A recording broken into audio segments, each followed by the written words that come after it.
Hello friends, इस video में हम बात करने वाले हैं सब्जेक्ट और प्रेडिकेट के बारे में। सब्जेक्ट और प्रेडिकेट क्या होता है? देखिए, जब हम कोई भी सेंटेंस इंग्लिश में बनाते हैं या हिंदी में बनाते हैं तो उसमें कोई ना कोई सब्जेक्ट ज़रूर होता है। सब्जेक्ट का मतलब ये है कि सेंटेंस में काम करने वाला कौन है, सेंटेंस में यानी वाक्य में काम करने वाला कौन है। इसी टाइप से प्रेडिकेट भी सब्जेक्ट का ही मतलब एक साथी होता है, ऐसे कह सकते हैं कि प्रेडिकेट और सब्जेक्ट दोनों मिलकर क्या बनाते हैं, एक सेंटेंस बना देते हैं, एक वाक्य बना देते हैं। जैसे अगर मैं एग्जाम्पल की बात करूं इंग्लिश सेंटेंसेस की, मैंने बोला सेंटेंस हरी केम हेयर। इसका मतलब ये हुआ कि हरी यहाँ आया। अब इसमें अगर हम इसका क्वेश्चन बनाएं यानी सवाल करें कि कौन यहाँ आया, तो इसका हमें जवाब मिलेगा कि हरी। तो इसी तरीके से सब्जेक्ट फाइंड करना बहुत ही आसान होता है।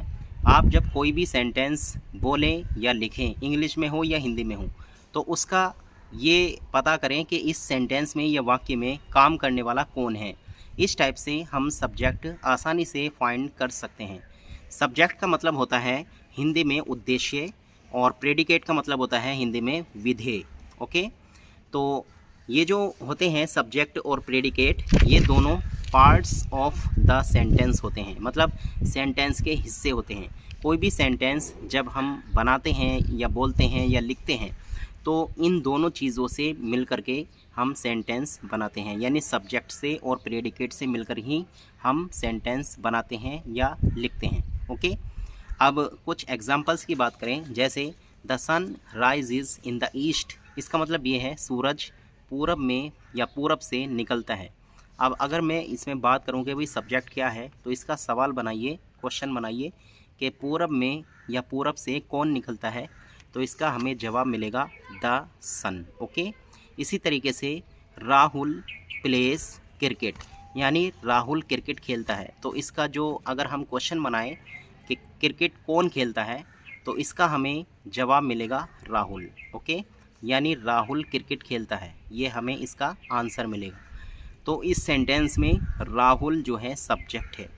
इसी टाइप से अगर हम और सेंटेंसेस बोलें, जैसे आई लाइक रीडिंग बुक्स, मुझे किताबें पढ़ना अच्छा लगता है, तो इस सेंटेंस में आई सब्जेक्ट है, क्योंकि मैं अपने बारे में बात कर रहा हूँ, यानी मैं, कि किताबें पढ़ना किसको अच्छा लगता है, मुझको। इसी टाइप से my elder brother lives in Delhi, यानी मेरा बड़ा भाई दिल्ली में रहता है। तो अगर इसका क्वेश्चन बनाएं हम कि बड़ा भाई यानी कि दिल्ली में कौन रहता है, इसका क्वेश्चन बनाइए दिल्ली में कौन रहता है, तो इसका आंसर मिलेगा मेरा बड़ा भाई, माई एल्डर ब्रदर। तो इस टाइप से हम किसी भी सेंटेंस में आसानी के साथ सब्जेक्ट फाइंड कर लेते हैं। ओके, अब बात करते हैं प्रेडिकेट की। देखिए, प्रेडिकेट कैसे पता करें।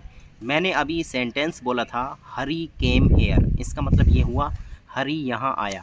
तो इसमें सब्जेक्ट निकाल दीजिए, केम हेयर जो बचा है, यानी बाकी जो हिस्सा बचता है वो चीज़ कहलाती है प्रेडिकेट। ओके, यानी सब्जेक्ट हटा करके जितना भी सेंटेंस का हिस्सा बचता है, सेंटेंस का पार्ट बचता है, वो पूरा का पूरा पार्ट प्रेडिकेट कहलाता है। दूसरा सेंटेंस मैंने बोला था the sun rises in the east, तो इसमें द सन सब्जेक्ट है और राइजेज इन द ईस्ट ये इस सेंटेंस का प्रेडिकेट है। एक सेंटेंस मैंने बोला था राहुल प्लेस क्रिकेट, इसमें सब्जेक्ट राहुल था और प्लेस क्रिकेट ये प्रेडिकेट है। ठीक है, अगला सेंटेंस मैंने बोला था my elder brother lives in Delhi, यानी मेरा बड़ा भाई दिल्ली में रहता है। इस सेंटेंस में सब्जेक्ट माई एल्डर ब्रदर और लिव्स इन दिल्ली ये इस सेंटेंस का प्रेडिकेट है। सेंटेंस में हम जब सब्जेक्ट यूज़ करते हैं तो सब्जेक्ट अलग अलग तरीके से यूज़ किया जाता है। आपका सब्जेक्ट नाउन भी हो सकता है, सब्जेक्ट प्रोनाउन भी हो सकता है, सब्जेक्ट जीरंड भी हो सकता है और सब्जेक्ट डमी सब्जेक्ट्स भी हो सकते हैं, यानी डमी सब्जेक्ट्स होते हैं इट और देयर। ओके, तो सबसे पहले हम बात करेंगे नाउन। नाउन को सब्जेक्ट में कैसे यूज़ करें। देखिए, किसी का भी नाम, चाहे वो किसी जगह का नाम हो या किसी इंसान का नाम हो या किसी जानवर का नाम हो या किसी भाव का नाम हो। ओके, ये सारे के सारे सब्जेक्ट के तौर पर यूज़ कर सकते हैं। अगर हम नाम की बात करें, जैसे अभी मैंने बोला था राहुल प्लेस क्रिकेट, तो इसकी जगह और कोई सेंटेंस बोल दीजिए। Mohan studies in class first, ऐसे बोल सकते हैं। मोहन लिव्स इन अमेरिका, ऐसे बोल सकते हैं। मोहन लिव्स इन इंडिया, ऐसे भी बोल सकते हैं। Mohan likes to play cricket, ऐसे भी बोल सकते हैं। तो इस सेंटेंस में जो हमने नाम बोला है ये सब्जेक्ट के तौर पर काम कर रहा है। अच्छा, जीरंड का इस्तेमाल भी हम सब्जेक्ट के तौर पर कैसे कर सकते हैं, जैसे स्विमिंग इज़ माई हैबिट, यानी तैरना मेरी आदत है। Swimming is good for health, ऐसे भी बोल सकते हैं। तो इसमें जो आईएनजी लग रही है, यानी वर्ब के फर्स्ट फॉर्म में आईएनजी का जो यूज़ कर रहे हैं हम, तो ये जीरंड के तौर पर सब्जेक्ट में यूज़ हो रहा है, यानी सब्जेक्ट है और जीरंड के तौर पर यूज़ कर रहे हैं। इसी टाइप से हम इट से भी बना सकते हैं कोई सेंटेंस, जैसे इट इज़ रेनिंग, ठीक है, यानी बारिश हो रही है, तो इसमें ये इट का यूज़ कर लिया हमने, तो इट सब्जेक्ट है। There are 4 chairs in my garden, या फिर there are 4 chairs in my house, ऐसे बोल सकते हैं। या there are 2 children in my family, ऐसे बोल सकते हैं। तो इस सेंटेंस में हमने देयर का यूज़ किया, देयर सब्जेक्ट के तौर पर यूज़ हुआ। और इट का भी मैंने आपको यूज़ बताया है, देयर का भी बता दिया, और जो जीरंड है यानी आईएनजी वाली वर्ब का, इसका भी यूज़ मैंने आपको बता दिया, और नाउन का भी यूज़ बता दिया। इसी तरीके से हम प्रोनाउन का यूज़ भी सब्जेक्ट के तौर पर कर सकते हैं। प्रोनाउन क्या होते हैं, जैसे ही, शी, इट, दे। इट का तो बता दिया है, दे है, यू है। तो इन वर्ड्स से जब हम कोई सेंटेंस बनाते हैं तो ये वर्ड्स हमारे सब्जेक्ट के तौर पर यूज़ कर लेते हैं। जैसे he is going to market, तो इसमें सब्जेक्ट ही है। She is coming from Delhi, इसमें सब्जेक्ट शी है।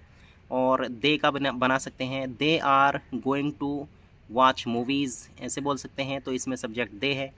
तो मैंने आपको बताया कि जब हम सब्जेक्ट और प्रेडिकेट जब बनाते हैं कोई भी सेंटेंस इंग्लिश में या हिंदी में, तो उसमें सब्जेक्ट और प्रेडिकेट से मिलकर ही वो सेंटेंसेस तैयार होते हैं।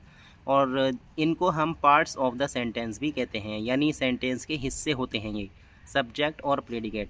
तो सब्जेक्ट फाइंड करना मैंने आपको बतला दिया है। सब्जेक्ट को छोड़ कर के सेंटेंस में जितना भी हिस्सा बचता है, पार्ट बचता है, वो पूरा का पूरा पार्ट आपका प्रेडिकेट कहलाता है। ओके, तो एक बार फिर से मैं रिमाइंड करवा रहा हूँ, जैसे कि मैंने बोला sentence he is going to market, वह बाज़ार जा रहा है, तो इस सेंटेंस में हमारा सब्जेक्ट है ही, और इज़ गोइंग टू मार्केट ये पूरा का पूरा कहलाएगा predicate. She is coming from Delhi, वो दिल्ली से आ रही है, तो इस सेंटेंस में हमारा सब्जेक्ट है शी, और इज़ कमिंग फ्रॉम दिल्ली ये पूरा का पूरा प्रेडिकेट है। तो फ्रेंड्स, इस वीडियो में हमने बात की सब्जेक्ट और प्रेडिकेट के बारे में। अगर ये वीडियो आपको अच्छी लगी हो तो प्लीज़ इसको लाइक और शेयर करें। चैनल पर नए हैं तो सब्सक्राइब करना ना भूलें। Thanks for watching.